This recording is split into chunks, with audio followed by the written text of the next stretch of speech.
रमाइलो गर्नुभयो होला, खानपिन कति रमाइलो गर्नुभयो होला नि। हो, त्यस्तै उत्सव जनताले 5 वर्ष मनाउनुपर्छ। तपाईलाई चुनेकोमा, मलाई चुनेकोमा, त्यो हाम्रो चुनौती हो।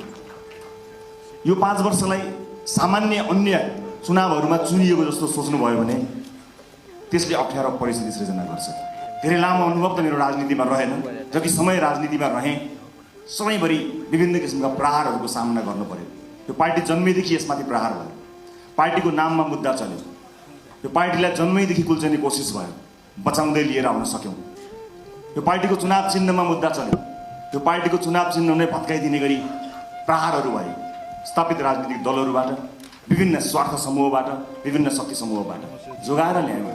हामीले घन्टी बचायौँ, किनकि नेपाली जनताको लागि घन्टी बचाउनु पर्थ्यो, घन्टी बजाउनु पर्थ्यो। प्रशस्त पानी पिउनु होला यो र कहीँ जाँदाखेरि लामो समयसम्म शौचालय जान नरोक्नु होला। म चाहिँ एउटा युरिन इन्फेक्सनबाट चाहिँ ग्रसित भएँ भर्खरै।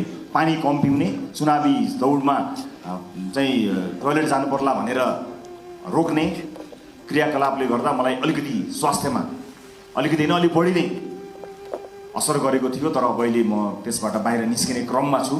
चुनावी क्रममा दौडिनुभएका साथीहरूको अनुहार हेरिरहेको छु। सबैको खटाई तपाईँहरूको अनुहारले देखाएको छ।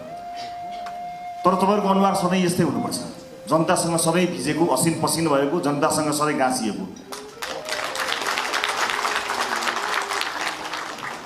नेतृत्व र जनताको बिचमा एउटा ठुलो पर्खाल छ।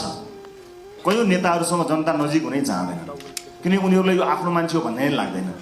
आज घर घरमा नमस्कार गरेर हामी पुगेका छौँ, भोलि तिनले गरेको नमस्कार पनि नफर्काउने ठाउँमा तपाईँ हामी पुग्न सक्छौँ। होसियार, त्यो होइन। त्यस्तो नेतृत्व जनताले खोजेका होइन। आज तपाईँहरूले खुसियाली मनाउनु भएको छ। तपाईँहरूको निधारको अबिर पनि कतिको त नुहाउँदा नुहाउँदा पनि गएको छैन, कतिपय अझै पनि अबिरमाला लगाइरहनु भएको छ। हो, त्यस्तै सेलिब्रेसन नेपाली जनताले अबको 5 वर्ष प्रत्येक दिन गर्न सक्ने गरी काम गर्नुपर्छ।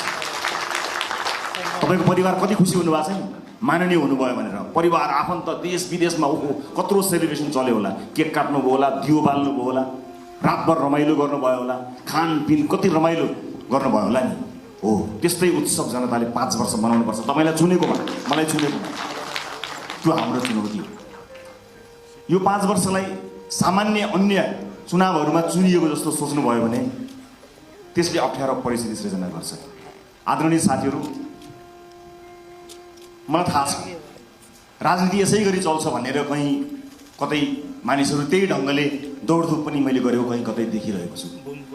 राजनीति त्यसै गरी चल्नेवाला छैन। नथिङ, कुनै पनि चिज हिजो जस्तो चल्नेवाला छैन। काँचुले